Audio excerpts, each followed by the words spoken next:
Hello dear students, आज जो हम पढ़ने वाले हैं वो क्या है आपके पास आर्यनियस इक्वेशन। आर्यनियस नामक साइंटिस्ट ने इक्वेशन दी आपको। क्लियर। ये जो रिएक्शंस है, जो इफेक्ट ऑफ टेम्परेचर ऑन क्या जो वेग कांस्टेंट है आपके पास, रेट कांस्टेंट और टेम्परेचर को इफेक्ट को बताने वाली इक्वेशंस है, जिसे आर्यनियस इक्वेशन।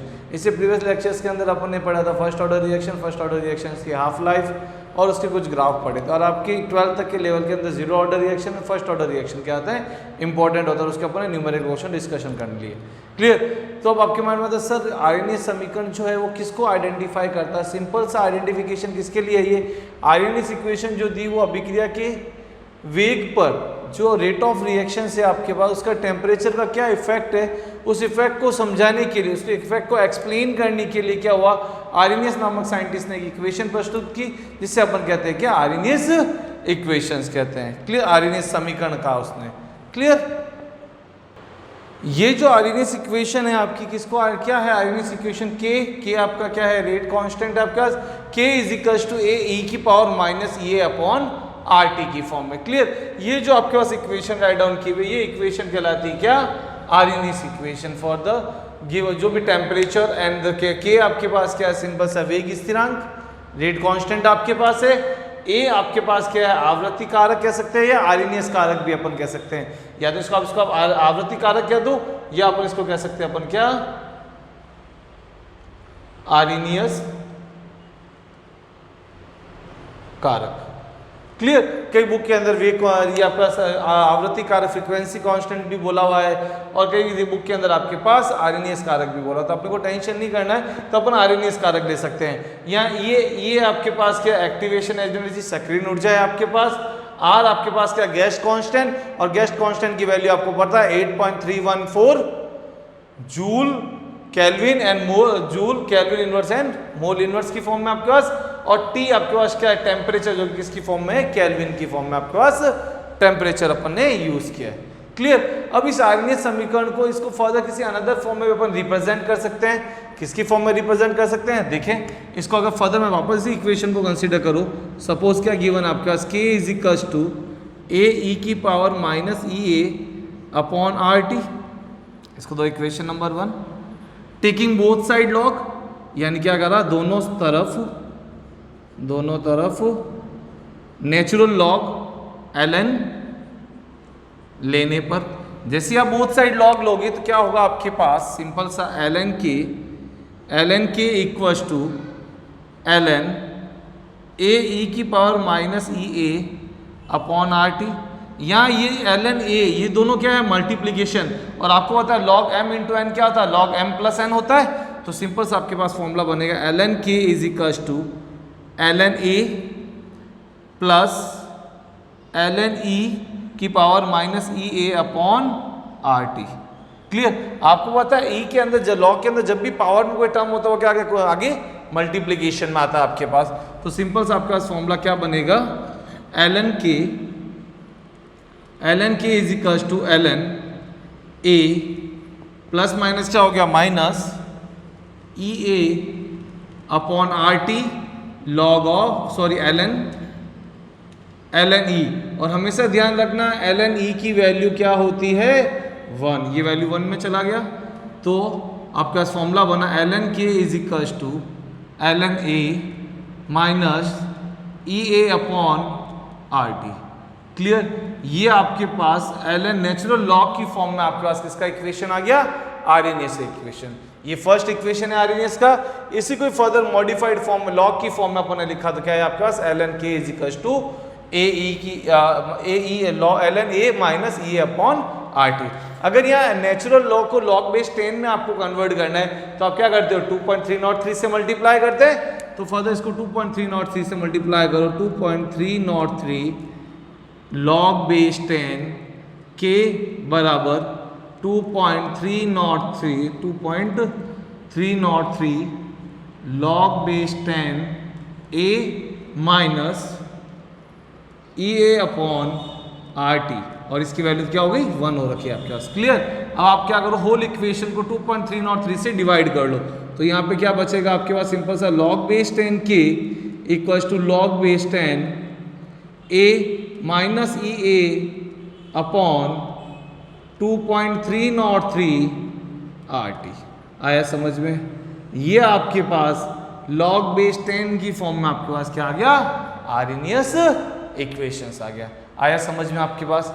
इन आर्हेनियस इक्वेशंस को यूज करके अपन बहुत सारे कंपटीशन एग्जाम के अंदर न्यूमेरिकल्स और इसके ऊपर जो ग्राफ्स आते हैं वो अपन शो कर सकते हैं। क्लियर? अब यहाँ पे जो ग्राफ जो बनेंगे आर्हेनियस इक्वेशन के जो ग्राफ है बहुत ज्यादा इंपॉर्टेंट है। वो भी ग्राफ क्या इंपॉर्टेंट ग्राफ आता है? फर्स्ट ग्राफ जो बनाता हूं मैं किसके बिटवीन बना रहा हूं? इक्वेशन। इस इक्वेशन को मैं यूज करूंगा और यहाँ आपके पास जो ग्राफ बनेगा किसकी फॉर्म में बनेगा? ln k। किसकी फॉर्म में बनेगा? ln k और आपके पास 1/RT। आप हमेशा अंदर एग्जाम के अंदर कई बार ग्राफ बने होते हैं वो आप ln k और t लिख देते हो, बट यहाँ t नहीं है, यहाँ t आपके पास किसकी फॉर्म में है? 1/t की फॉर्म में। क्लियर? इसके अंदर जो भी इक्वेशंस आपके पास बनी, इस इक्वेशन को देख के आपके माइंड में आ रहा है सर ये जो इक्वेशन ये सरल रेखा का इक्वेशन है, ये जो इक्वेशन वो सरल रेखा का है। जैसे देखो y = m, ये जो भी फैक्टर आपके पास किसके अंदर जा रहा है? m के अंदर जा रहा है। y = m, x किसके अंदर जा रहा है? t के अंदर, माइनस यहाँ पे जो भी स्लोप होगी वो क्या होगी? नेगेटिव। हम इसको डाल नीचे की साइड में आएगा आपके पास और ये आपके पास y = mx + c आपके पास आ गया। कह सकते हैं कि ये जो आर्हेनियस इक्वेशन है ये किस फॉर्म में आपका? सरल रेखा के रूप में आपके पास इक्वेशन बनी। क्लियर? अगर इसके लिए मैं बात करूं इसके अंदर स्लोप की फर्स्ट इक्वेशन के लिए, तो यहाँ जो आपके पास ग्राफ बनेगा वो किसकी फॉर्म में आएगा? इस फॉर्म में आपके पास ग्राफ आएगा। क्लियर? ये जो है आपके पास किसको बताएगा? ln a वैल्यू क्यों, और इसकी जो स्लोप है आपके पास ढाल जो होगी वो किसके बराबर है? -EA/r के। किसके फॉर्म में बराबर है आपके पास? E/r। अगर यही ग्राफ अपन किसके बिटवीन बनाए? ln k की जगह नेचुरल लॉग की जगह log बेस 10 की फॉर्म में बनाऊं, स्लोप तो इसी फॉर्म में रहेगा, पर स्लोप के अंदर r के अंदर जो मल्टीप्लीकेशन क्या आ जाता है? 2.303 वैल्यू आएगी। यानी फर्दर इसका जो सेकंड ग्राफ आपके पास बनेगा, जो सेकंड ग्राफ आपके पास होगा वही किसके फॉर्म में? 1/t and log base 10 k आपके पास वेग कांस्टेंट, और ये आपके पास आ गया। और ये वैल्यू किसको बताए? इंटरवल। ये पूरा इंटरवल डिक्टेट कर रहा है किसको? log बेस 10 a को, और इसकी जो स्लोप है आपके पास जो ढाल है वो किसका? -EA/2.303 r के बराबर हो गए। आया समझ में आपको? क्लियर? यही इक्वेशंस अगर मैं इसी इक्वेशन को दो अलग अलग टेम्परेचर के ऊपर अप्लाई कर लूँ तो डिफरेंट टेम्परेचर के ऊपर अगर इसी आरएनएस इक्वेशन को यूज करें तो क्या होता है? देखिए, चलिए देखिए अपन अब आरएनएस इक्वेशन तो डिफरेंट टेम्परेचर, मैं वापस वही इक्वेशन लिख देता हूँ। आरएनएस जो अपने बेसिक इक्वेशन लिखी, log base 10 k = log base 10a minus EA/2.303 RT। Clear? ये आपके पास लॉग की फॉर्म में आपके पास आरएनएस इक्वेशन है। Clear?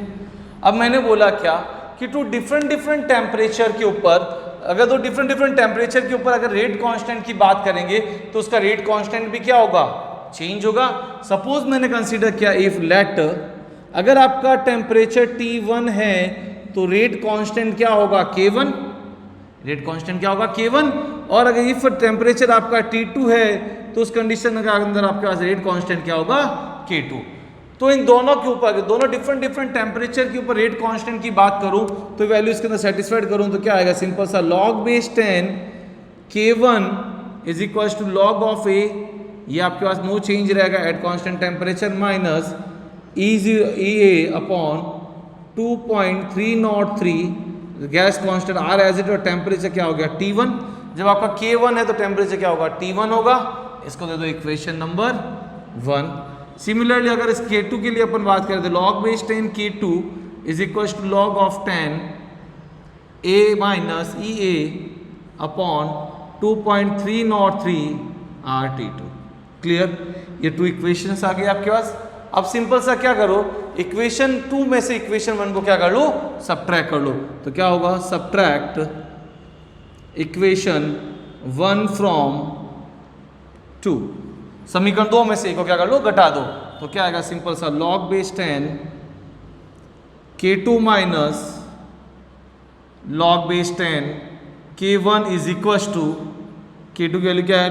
log of base 10 A minus EA upon 2.303 RT2, ये एक ब्रैकेट, माइनस क्या वैल्यू आएगी, मैं नीचे लिख रहा हूँ इसके अंदर value, log base 10 A minus EA upon 2.303 RT1। log 10 से log बेस 10 A से log बेस 10 A गॉन हो जाए, क्योंकि साइन चेंज होगा तो क्या होगा, चेंज हो गया वहाँ पे, कैंसिल आउट हो गया ये। तो सिंपल सी वैल्यू आपके पास क्या आई, log base 10 log m minus log n क्या होगा, सिंपल सा log m अपॉन n होगा, तो मैं सिंपल सा लिखो log बेस 10 सिंपल सा क्या आएगा K2 upon K1 is equal to value है आपके पास minus EA upon 2.303 RT2 minus minus क्या हो गया आपके पास, ब्रैकेट ओपन करते प्लस EA अपॉन 2.303 RT1। यहाँ से आपके पास कॉमन क्या टर्म्स आ रहा है, EA अपॉन 2.303 R कॉमन आ रहा है, इसको कॉमन टेक कर लो, तो log बेस 10 सिंपल सा K2 upon K1 is equal to common take कर लिया EA upon 2.303 R common take कर लिया, तो सिंपल सा बचा आपके पास क्या 1 अपॉन T1, मैं रीअरेंज फॉर्म में लिख रहा हूँ, इसको पहले लिख रहा हूँ, इसको मान में क्योंकि माइनस की फॉर्म है इसलिए माइनस 1 अपॉन T2, इसका एलसीएम ले लो तो क्या आएगा log base 10 K2 upon K1 is equal to EA upon 2.303 R T1 T2 आपके पास एलसीएम आया तो सिंपल सा आएगा T2 माइनस T1। क्लियर, ये जो गिवन इक्वेशंस आपके पास आई, ये आपके पास आर्हेनियस इक्वेशन आ गई, टू डिफरेंट टेम्परेचर्स के ऊपर कैलकुलेट फॉर्म में। क्लियर, अब आपके पास टू डिफरेंट टेम्परेचर के ऊपर कोई भी न्यूमेरिकल क्वेश्चन आ जाता है तो पूछ ले कि आपके पास सक्रिन एनर्जी की जो आपके पास ये क्या है, एक्टिवेशन एनर्जी की वैल्यू क्या होगी, कैसे इसको कैलकुलेट कर सकते हैं, तो आप आराम से इस फॉर्मूले को यूज करके अपन उसको कैलकुलेट कर सकते हैं। क्लियर, अब इसके अंदर न्यूमेरिकल क्वेश्चन आपके पास आ जाए तो उस न्यूमेरिकल क्वेश्चन को आप कैसे करोगे, तो सिंपल से अगर आपके पास कोई भी न्यूमेरिकल क्वेश्चन आपके पास आ जाता है, क्या न्यूमेरिकल क्वेश्चन है, फॉर एग्जांपल मैं लिख रहा हूँ, क्या कोई भी रिएक्शन, एनी रिएक्शंस हो रही है आपके पास, क्या कोई भी रिएक्शन हो रही है आपके पास, जो T1 टेम्परेचर है वो आपका कितना है 27 डिग्री सेंटीग्रेड, और T2 टेम्परेचर है वो आपके पास कितना है 37 डिग्री सेंटीग्रेड। क्लियर, आया समझ में। और इसने क्या बोला, फाइंड एक्टिवेशन एनर्जी EA की वैल्यू याद करो, मतलब क्या, सक्रियण ऊर्जा ज्ञात करो। क्लियर, ये सिंपल सा क्वेश्चन आपको दे दिया। क्लियर, अब इसी फॉर्मूले को अपने को यूज करना है और इसको फाइंड आउट करना है। अब आप कहोगे सर टेम्परेचर दिया तो हम सॉल्व कर सकते हैं, बट K1 K2 की वैल्यू तो हमें नहीं दी हुई है, K1 K2 की वैल्यू नहीं दी हुई है, तो आपको पता है क्या सॉल्यूशन में, क्या सिंपल सा आपको पता है कि जब भी किसी रिएक्शन में 10 डिग्री सेंटीग्रेड टेम्परेचर इंक्रीज होता है तो उसकी जो K की वैल्यू है वो कितने टाइम हो जाती है, 2 टाइम हो जाती है, किसके, K की, यानी प्रारंभिक जो आपका वेग कांस्टेंट K की वैल्यू से क्या हो जाता है, वो ट्वाइस हो सकता है, डबल हो सकता है। तो इनिशियली K है तो फाइनल क्या होगा आपके पास K2 होगा। तो ये सारी वैल्यूज यहाँ लिख दो, और टेम्परेचर किस में लेना है, केल्विन में, तो यहाँ से T1 आपके पास कितना हो जाएगा 300 केल्विन टेम्परेचर T1, और T2 टेम्परेचर आपके पास क्या हो गया, सिंपल सा 310 केल्विन। क्लियर, ऑल वैल्यूज के अंदर पुट कर लो, तो सिंपल सा क्या आएगा log base 10 2K upon K is equal to EA upon 2.303 R। Clear, R gas constant की वैल्यू पुट कर लें अपन डायरेक्ट, तो गैस कांस्टेंट की वैल्यू कितनी होती है, into 8.314 gas constant into T2 आपके पास कितना होगा 310 माइनस 300 अपॉन आपके पास आ जाएगा कितना 310 इंटू 300। क्लियर, अब यहाँ से E एक्टिवेशन एनर्जी फाइंड करनी है, K से K गॉन हो गया, log बेस 10 2 की वैल्यू क्या होगी 0.3010, log 2 की वैल्यू कितनी होगी 3010। ये आपके पास क्या है, सारी डिवीजन में हो तो क्या आएगा मल्टीप्लीकेशन की फॉर्म में, तो इंटू 2.303 इंटू 8.314 इंटू ये भी आपके पास कितना है 310 इंटू 300 अपॉन सब्ट्रैक्शन किया तो कितना आएगा 10 आएगा, जो किसके बराबर है ई ए की वैल्यू आई। क्लियर। अब इन सब का मल्टीप्लाई देखो 10 से 10 गॉन हो गया आपका, सिंपल सा। क्लियर। इन सब की कैलकुलेशन करेंगे तो आपके पास फाइनल जो वैल्यूज आएगी आपके पास वो कितनी आएगी 53 59 8 53 59 8.594। क्लियर। और ये किसके अंदर आएगी आपका जूल के अंदर आएगी वैल्यूज, एक्टिवेशन एनर्जी। अगर इसको किलो जूल में कन्वर्ट करना है तो पॉइंट को डेसिमल को आगे स्प्लिट कर लो 3 डिजिट, तो 53.598 kilo joule equals to what activation energy. मतलब क्या सक्रिय ऊर्जा की वैल्यू जो है तो डिफरेंट टेम्परेचर पे कितनी आएगी, ये वैल्यूज आपके पास आएगी। आया समझ में? चलिए देखते हैं नेक्स्ट क्वेश्चन और किस टाइप के आते हैं इसके ऊपर। क्लियर।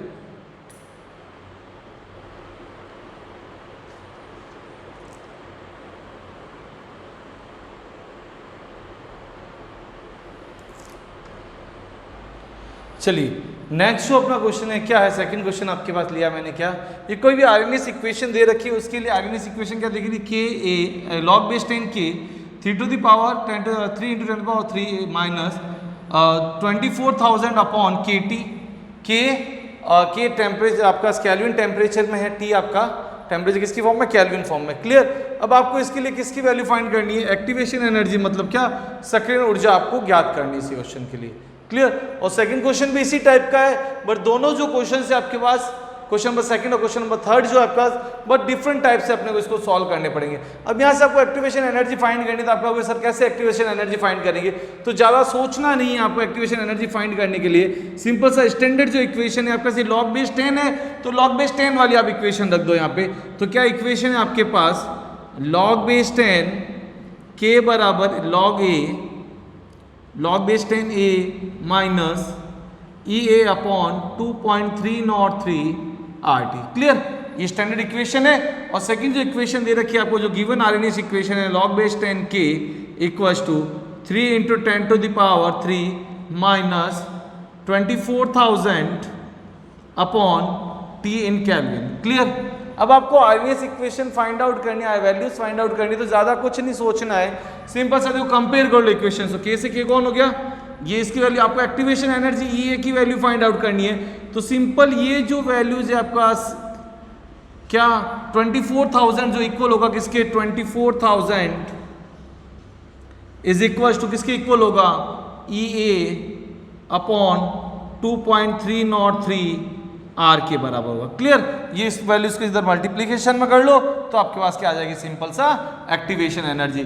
तो क्या होगा सिंपल सा आपके पास E A is equal to 24,000 into 2.303 into R, आप कैलोरी में लेना चाहो तो 2 से मल्टीप्लाई कर लो, अदरवाइज गैस को इसकी इस फॉर्म में लेना चाहो तो क्या आएगा 8.314 जूल आ जाएगा। एक्टिवेशन एनर्जी किसकी फॉर्म होती है, जूल की फॉर्म में।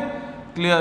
तो इसकी वैल्यू अब इसको मल्टीप्लाई करेंगे अपन इन ऑल वैल्यूज को, तो ऑल वैल्यूज को मल्टीप्लाई करने पर आपका वैल्यूज क्या आएगी 459,531.408 जूल की फॉर्म में। क्लियर। अगर इसको किलो जूल में कन्वर्ट करना चाहो तो 3 डिजिट आगे स्प्लिट कर दो, तो 459.531 किलो जूल क्या आ गई आपके पास, ये activation energy for given Arrhenius equation. Clear.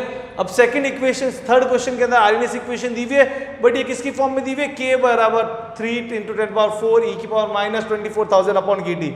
Means what, आपके पास ये इक्वेशन किस फॉर्म में है, आपके पास के बराबर ए ई की power minus E A upon R T की फॉर्म में। क्लियर। इसको भी कंपेयर कर लो तो सिंपल सा ई ए अपॉन आर टी किसकी फॉर्म में है, इसके इक्वल है, तो सिंपल सी वैल्यू को टेक कर ले, तो के बराबर सॉरी आपके पास ई आरएनएस इक्वेशन के ऊपर E A is equal to क्या है आपके पास 24,000 E A upon R is equal to 24,000। Clear. अब आपको इसको किसकी फॉर्म में, अगर आर की वैल्यू को इधर मल्टीप्लाई कर लो तो ई बराबर E A is equal to 24,000 into R की वैल्यू कितनी है 8.314 जूल। अगर इसको मल्टीप्लाई करेंगे तो आपके पास E A is equal to आपके पास आएगा